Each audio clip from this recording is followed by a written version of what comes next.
for me, in the ocean of opportunities, O is about open access as a stepping stone to open science. For me, C is about communities. It's all about research communities. Research communities are becoming global. E for me is experience, and I think we should really work on redefining the experience. Some of the author experiences remain the same.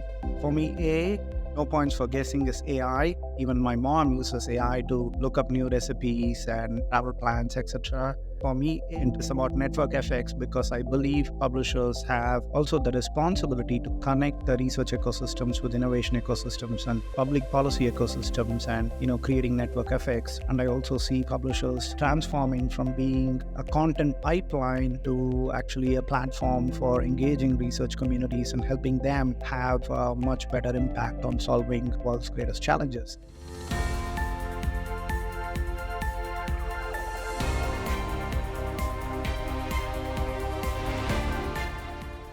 Welcome to Insights Exchange, the crossroads of ideas and academia. I'm your host, Nikesh Gosalia. Every episode, I engage with the brightest minds and industry experts who are shaping the landscape of research and publishing. Get ready to be inspired, challenged, and enlightened as we explore the frontiers of knowledge together. This is where thought leaders and ideas converge. Welcome aboard. Today, we have the privilege of conversing with Dr. Jegadeesan, the Chief Publishing Officer at Springer Nature. He has had an illustrious career marked by his transformative role at SAP, where he led product management and strategy for integration. His journey from the tech industry to spearheading innovation in academic publishing at Springer Nature positions him at the forefront of driving change in the world of research and knowledge dissemination. Today, he joins us to share his insights on the evolving landscape of academic publishing and the future of research. Welcome, Harsh, and thank you for joining us. Nikesh, thanks a lot for having me in the show. Look forward to our conversation. Thank you. Thank you, Harsh. I'm sure all of our listeners would be very intrigued to hear a little bit about your journey. So you moved from almost 16 years at SAP and product management to then joining Springer Nature to drive solutions, and now the Chief Publishing Officer. As someone who joined academic publishing after the digital revolution, how do you see the space and the opportunities, perhaps some challenges as well, facing the industry? Absolutely. Well, for me, I've really enjoyed the journey. I started as a researcher, so I'm trained as a computer scientist, was working on research in academia. I originally come from the south of India, and then I spent quite some time in the technology industry, working in R&D, and also building products and leading global teams at SAP. And when I had this opportunity to join Springer Nature, and as a researcher, I of course knew Springer Nature.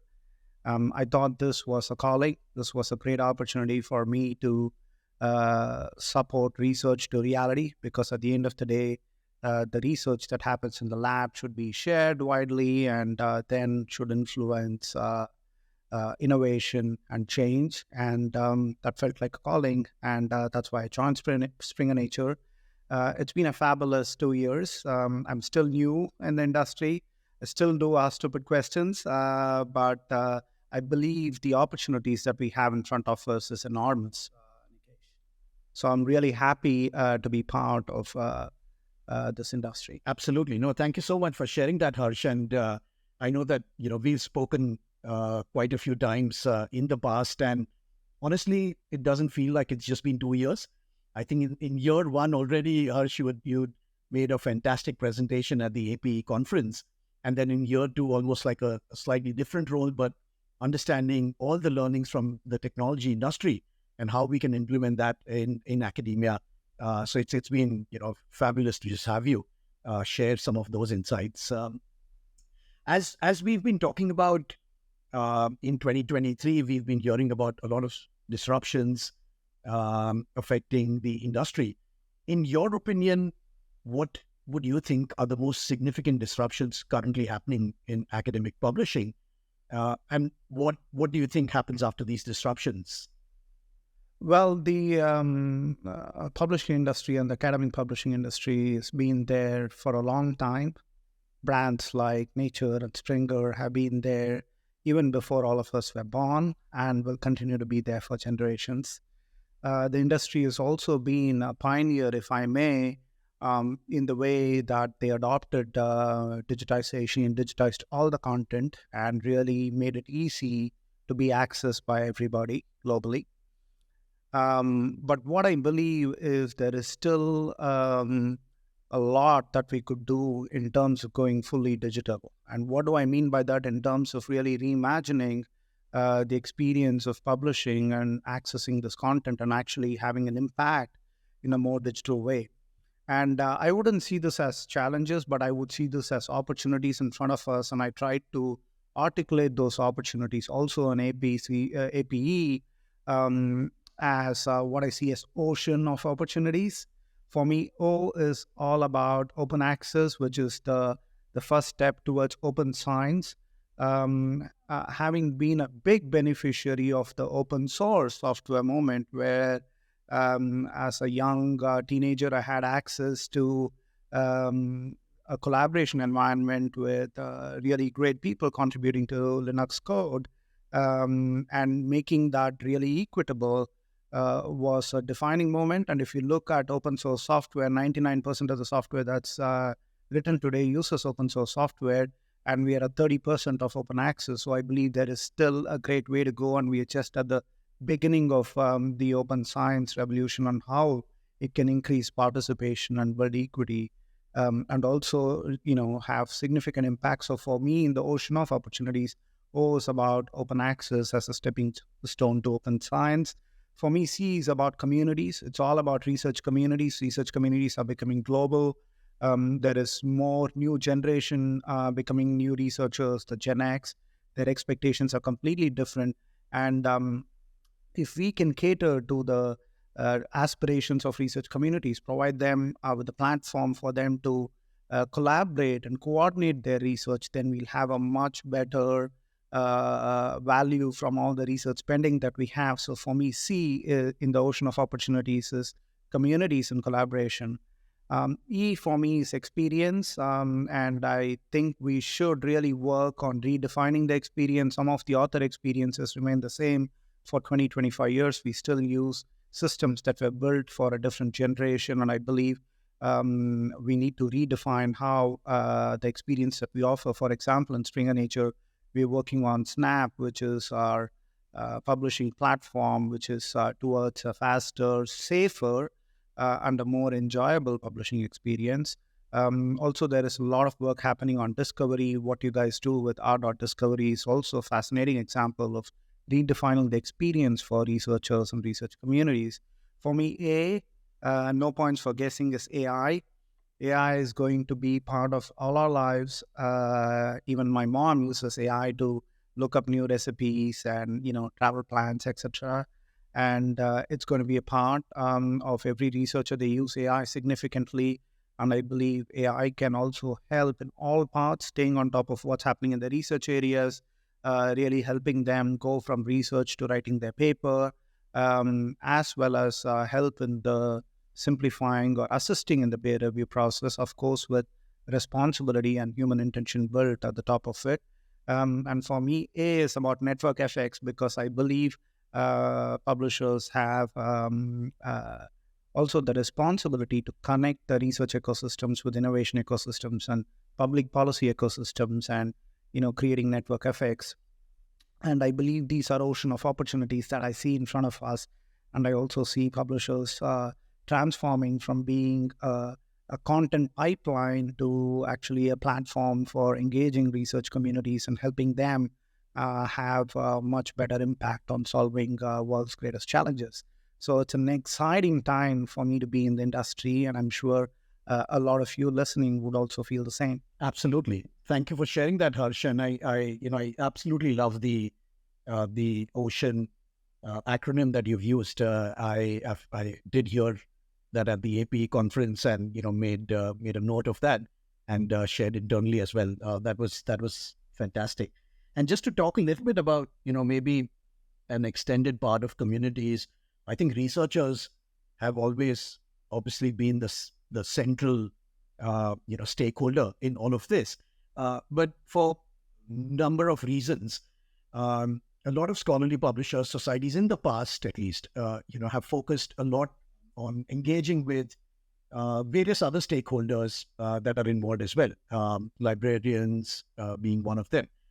As we see this focus shifting towards becoming more researcher-centric, researcher-facing, in your opinion, does that change the dynamics of the business model, Harsh?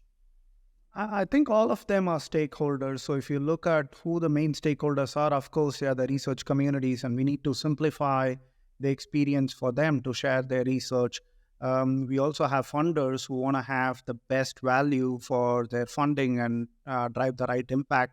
We have research institutions, we have librarians who actually are, very important in this whole ecosystem. Therefore, I think as publishers, we need to really look at all these different stakeholders and see how we could better address their needs, helping funders with the data and insights from the community, as well as combining that with the bigger problems to solve and giving them insights on where to actually deploy their research funding.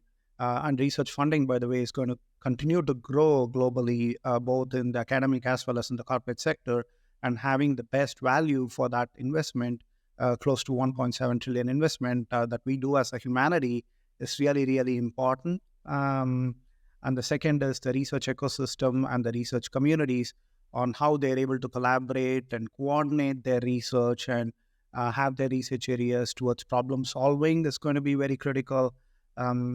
Enabling librarians to provide the right access to research content and research services to researchers, and also helping them improve the way they do their research and communicate their research, and being a partner to the librarians to do that is going to be a very important component, and also helping research institutes really maximize their research infrastructure and provide the right infrastructure for their research communities is also going to be important. So bringing all these different pieces together is a great responsibility that I think publishers have.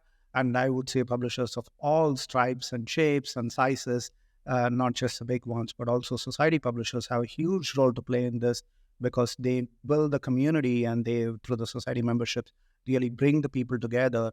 And having a coordinated effort in our industry to support these stakeholders and really helping to move research to reality is a great position for us to be in. Absolutely. I fully agree with you. And just building on the need for the researchers, there seems to be a constant evolution, especially with new technologies, funding structures. Again, from what you see, Harsh, and traveling all across the globe, being part of various initiatives, could be on the researcher side, could be on the publisher side, could be platforms, workflows. What, in your opinion, are some of the most significant shifts that you've observed in researcher needs over the maybe past few years?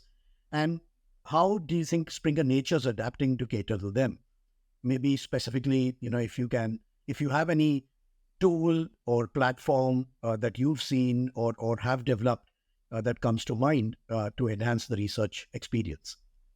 If you look at research communities and how they're evolving, they're becoming more global, because if you look at overall research spending and the gross expenditure on R&D as compared to GDP, it's really growing across all economies. We have more research coming in from China, from India, from the Middle East, and there are more and more research communities that are becoming more diverse in that sense. They're becoming geographically diverse. And great work is happening in different parts of the globe. And this is very, very important, because we want to be able to also have global solutions, but also localized solutions to local problems in terms of energy safety, in terms of water conservation, in terms of fighting diseases, etc. Therefore, research ecosystems becoming more global is really, really good. And this also brings in the challenge that we have more researchers, more than 50-60% of the researchers, their native language is not English. The language in which research is communicated, and helping them really able to communicate their research is going to be really important. helping them stay on top of research is going to be really important, and helping them collaborate on research is also going to be really critical. So in Springer Nature, we're looking at solving these specific problems. And one of the things that we offer is our Curie, which is a scientific writing tool, which is using AI to help researchers communicate their research. We want to use the tool also to reduce the barrier for researchers to be able to share their research.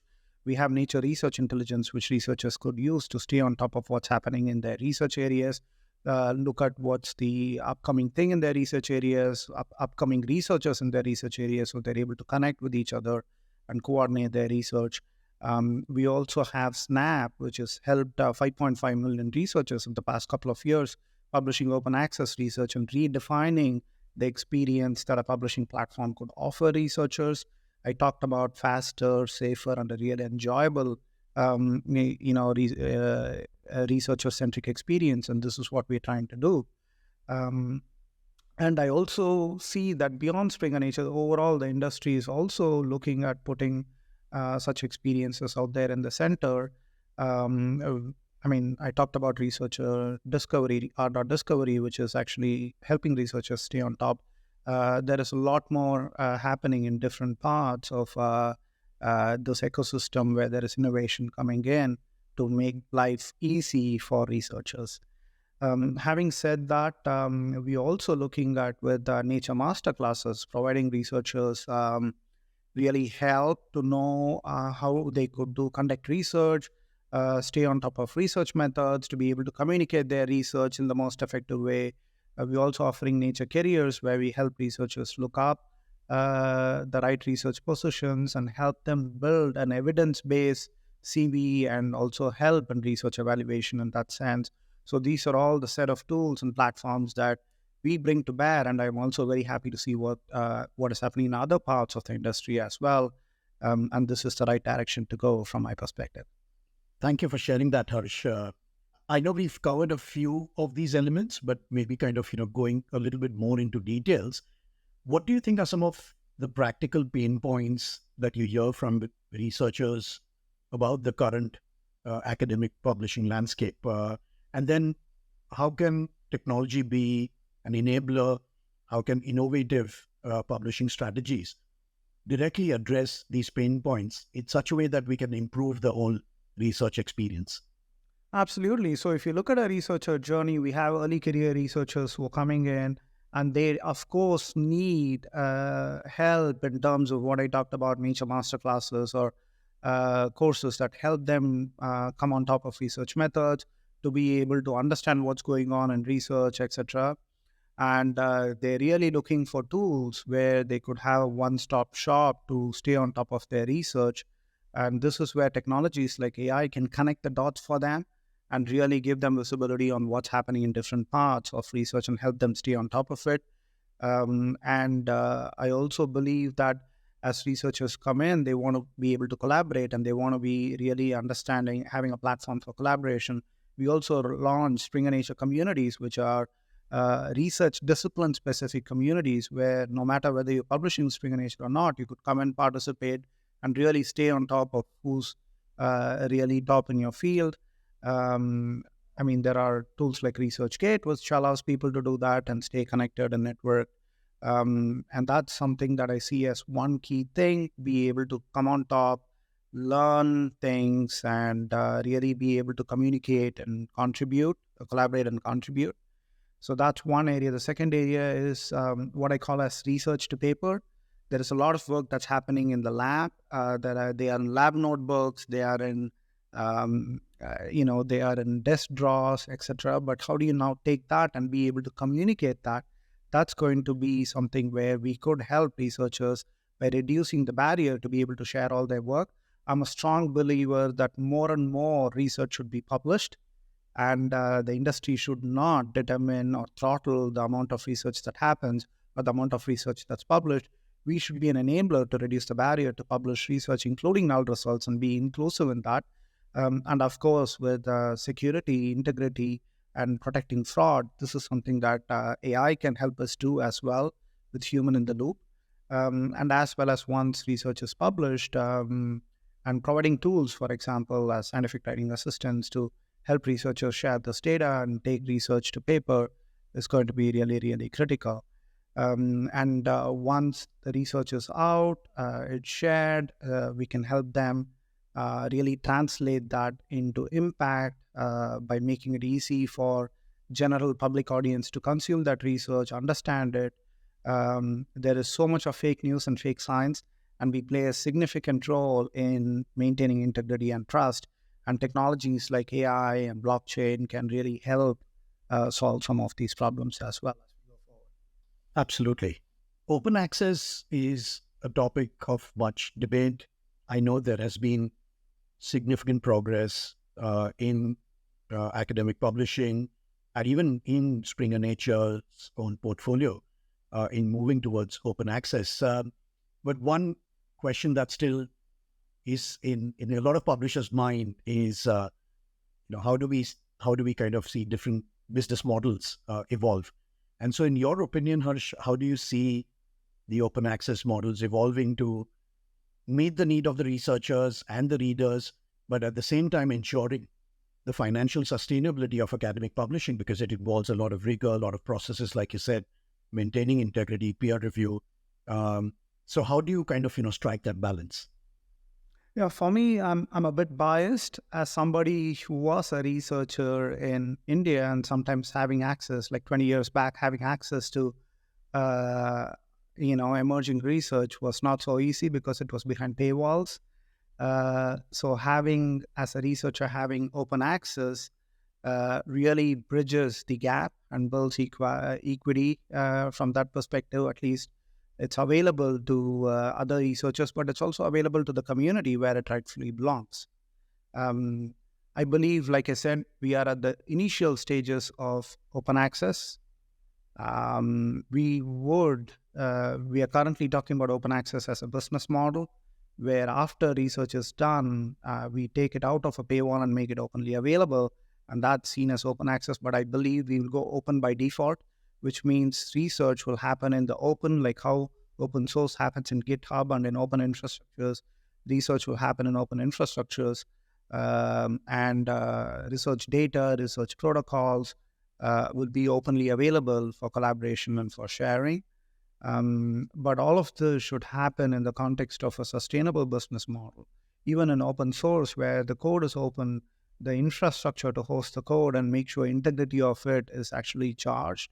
And that's how I see as charging a small transaction fee for open access. And as more and more research gets published, this would also be optimized going forward from my perspective.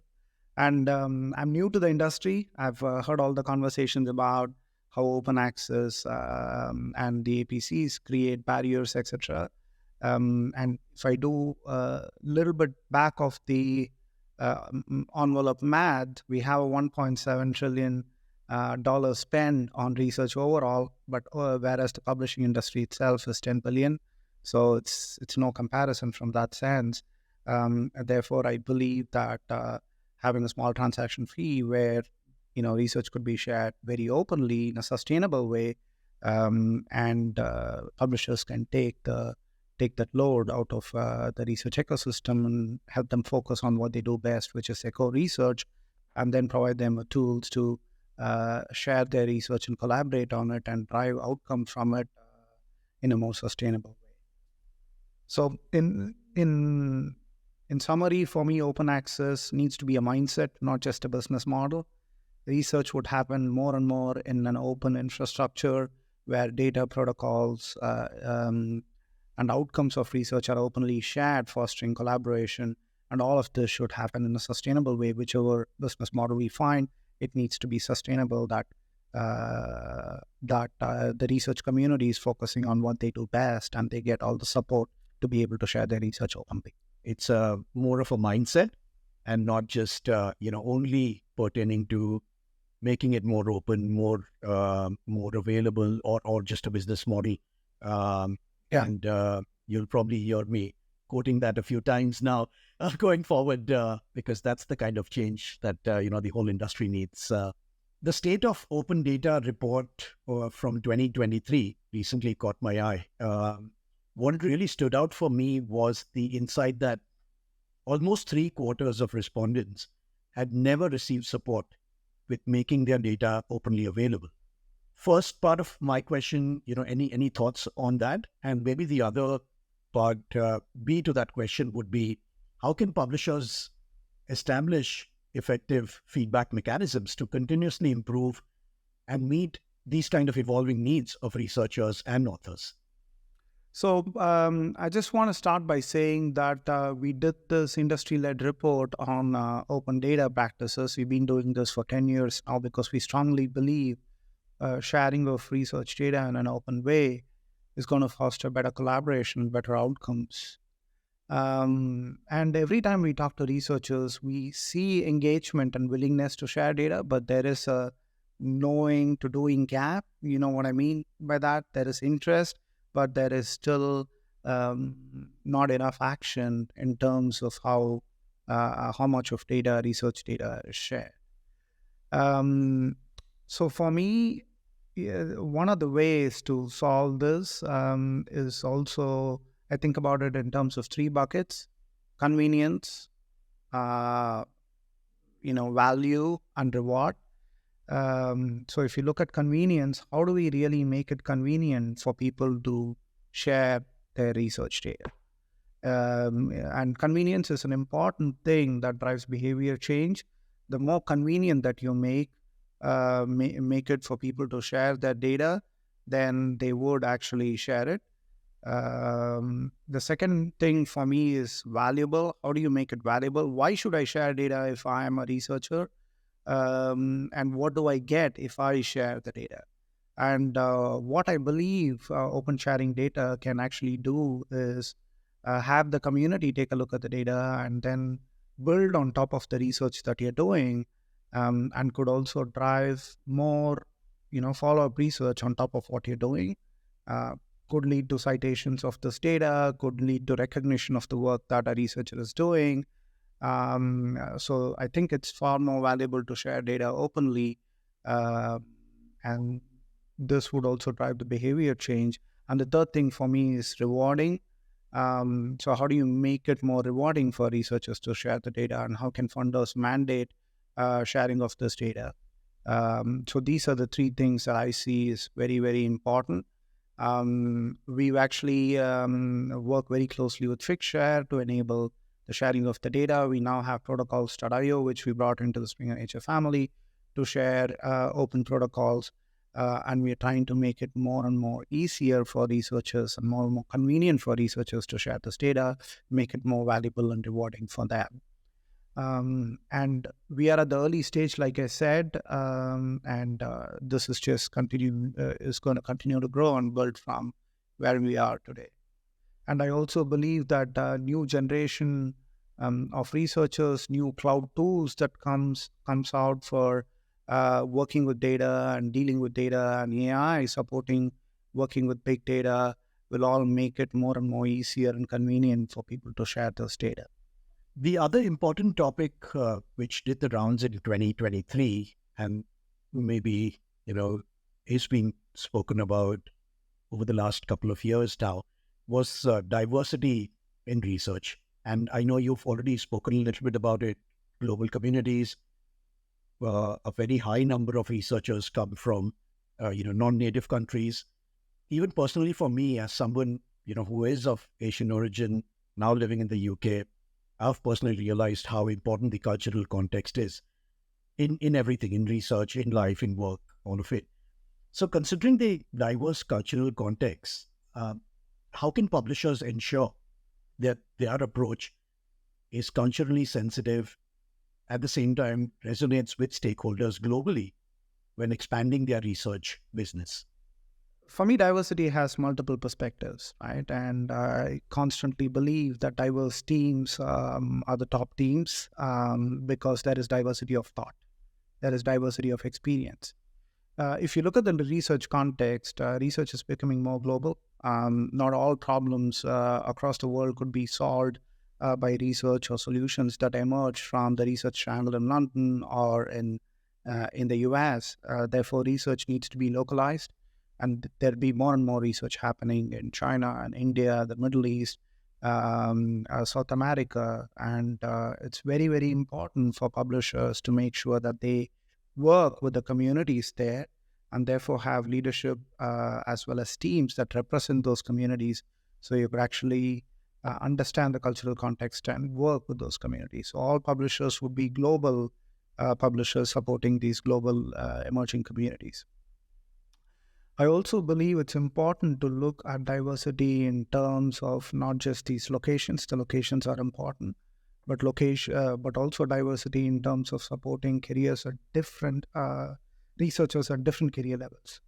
For example, early career researchers is an important group which needs support, and there needs to be mechanisms that are there to specifically support early career researchers. And diversity from that perspective in terms of offering the right services and solutions and opportunities to early career researchers is also very, very critical.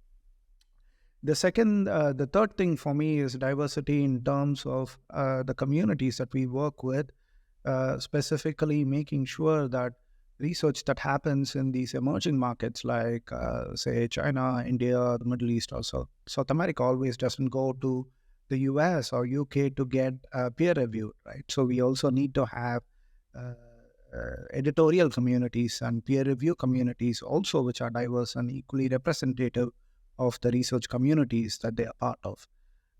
So looking at it from that perspective is also as critical. Diversity is one part of it, but it's also very important to create the belongingness and inclusivity in these communities. So what we do as Springer Nature, we are 10,000 people out of 50 countries globally, and we constantly try to get closer to emerging research communities. We try to look at what is the representation of the research community, editors and reviewers in that community, authors in that community, and how can we be more representative and get them be closer to those communities.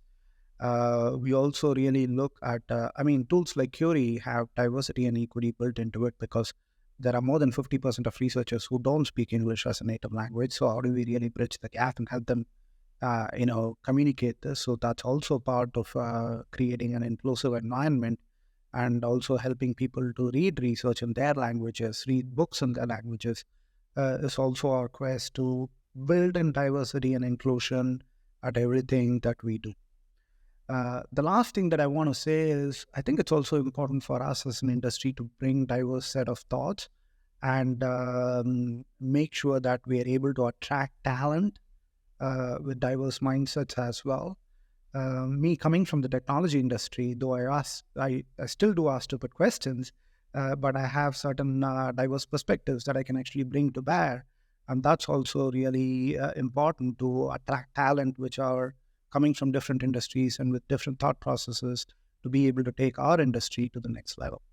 So for me, diversity in summary is at everything that we should do or we do as a business, all the way from engaging communities to the tools that we build, to the talent that we hire and make it embedded at making it as the DNA of the company is going to be the critical thing for us. Thank you, Arsh. You briefly, mentioned that your experience from the technology industry, and also as someone who has a lot of experience in leading global teams for digital transformation, clearly the whole process, the whole journey of digital transformation comes with its own set of challenges.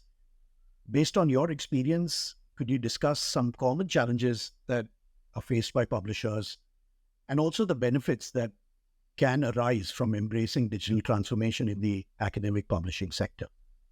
The industry itself, like I said in the beginning, has been there for a long, long time, and there are a lot of traditions associated with the industry, which are all really, really good. And it's been there, like I said, supporting the research communities for a long time. With the advent of digital technologies, with the advent of new technologies like AI, the mission doesn't change. The mission doesn't change. The mission has always been to help research communities and provide them a platform. Even when the industry started in the 1600s in a small room, bringing researchers together, and people were exchanging letters and commenting on each other's research and collaborating. The mission for the industry, I don't think, has changed as such, but the way we approach how we go about this mission now can benefit from digital transformation. And what do I mean by that? For me, digital transformation also starts with the culture. Really moving from a learn-it-all culture to be able to embrace new changes that's coming in. We're working at the cutting edge of research, and we should be able to embrace the change and really using the right talent that we already have. We're attracting new talent that can come in and also deploying technology to drive this digital transformation. For me, the key building blocks for a digital transformation is basically the thought leadership culture to be able to articulate where we should be, look at where the puck is going rather than where it is today, and having the right talent, which is also upskilling people who we already have in new technologies and new ways of working with research ecosystems and communities, and last but not least, adoption of new technology. So having this thought leadership culture, having this talent and technology together, the three T's will drive digital transformation. And I think we've been pioneers. We have, as an industry, used digitization from day one. In fact, if you look at the primary reason for the invention of the World Wide Web by Tim Berners-Lee, it was to help physicists share their research. So we have tremendous opportunity by leading with thought leadership culture, leading with the right talent and technology to drive digital transformation. And what does digital transformation and going fully digital for me mean? It's about delivering those, unlocking those ocean of opportunities that we have, offering the best in-class experience for global and diverse research ecosystems so they could go from research to reality. And that's a tremendous opportunity in front of us as an industry, I would say. I fully agree with you, Harsh. And when you were just talking about culture and its tradition, I think our own industry, which is the scholarly communications, also has its own traditions or set practices. And at the same time, there is, a lot of disruption happening. There's a lot of change that is happening. In this whole era of constant change that we all live in, how can publishers, academic societies strike this balance between maintaining traditions or set practices, which are extremely useful, are the foundation, but at the same time, embracing innovation to remain relevant? All these traditions and cultures we have is going to be the DNA of the industry. And I don't think that we need to, like I said, our mission remains the same. To make sure we are able to drive efficiently all the research that happens in the real world into reality and help impact people's lives and progress society. So that mission remains the same. There are, of course, traditions and there are, of course, cultures, but I think I've seen over the past couple of years that there is openness to adopt new things, because as an industry, we have adopted to new things, right? We went from physical collaboration into print. We've seen the transition to print. We've seen the transition into digitizing our content, and we will also see the transition to digital, keeping our mission the same. And like I said, it's all about looking at thought-leading culture, building that culture in, and constantly asking why do we exist, and connect back to the mission. And attracting the right talent, and also making sure the talent that we already have are updated and up to speed on all the emerging things that help them serve their communities better. And last but not the least, adoption of technology that has been adopted across different industries. It's becoming a part of our lives to drive this change forward. Got it. One of the things that when we were discussing a little bit earlier in our conversation, Harsh, was the whole topic around research integrity. And we both know right now there's so much conversation and discussions happening around research integrity. Unfortunately, every day we are hearing of some or the other news around it.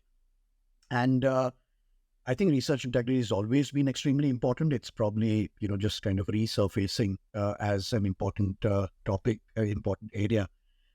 From your perspective, and maybe to kind of, wear two different hats, Harsh, one is within Springer Nature, what kind of activities are being taken, not just now. I mean, I know that, it's always been a pretty much like a focus, but what kind of activities are being done to uphold research integrity?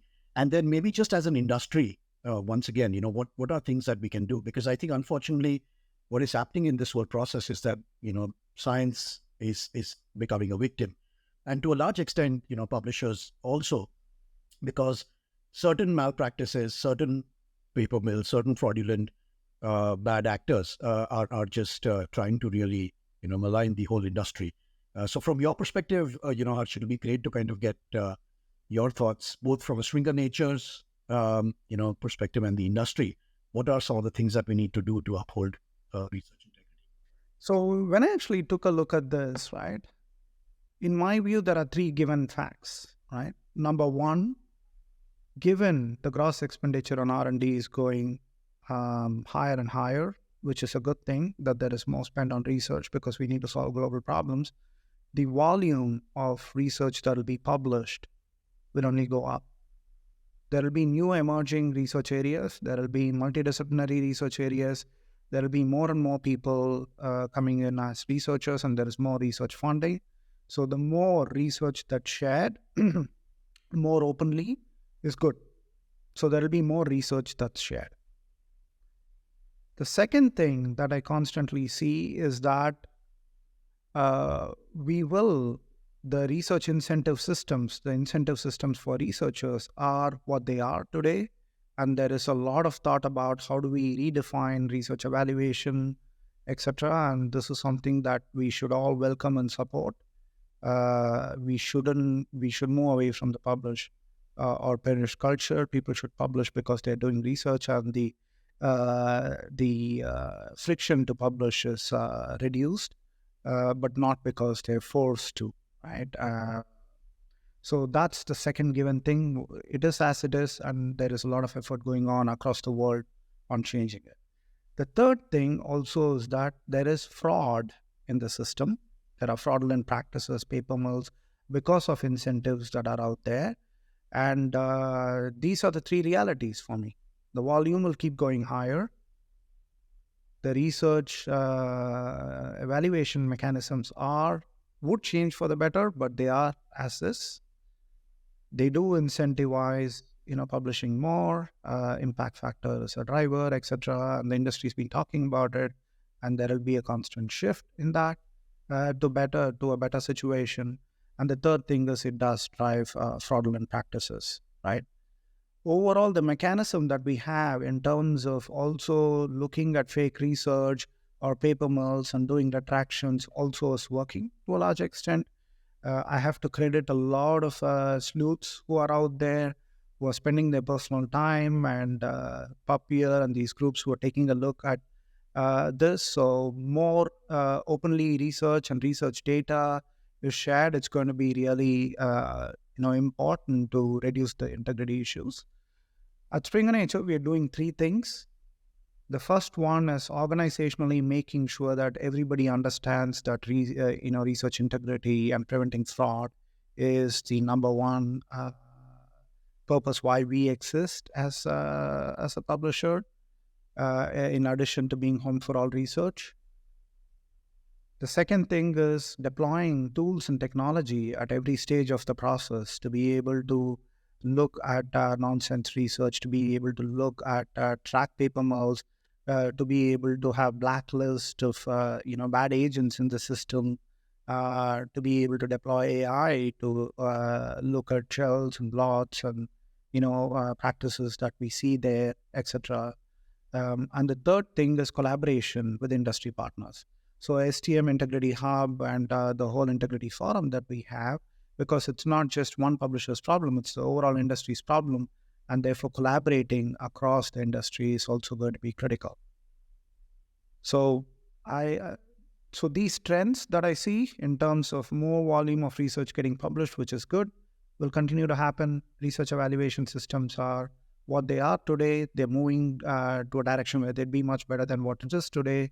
And third, this drives fraud in the system, and we need to have a clear organizational structure, a clear responsibility for integrity at the top of everybody's mind, in investment into technology and tools, and last but not the least, industry-wide collaboration to address these challenges. So that's sort of how I think about it. Thank you. Thank you for sharing that, Harsh. Extremely useful.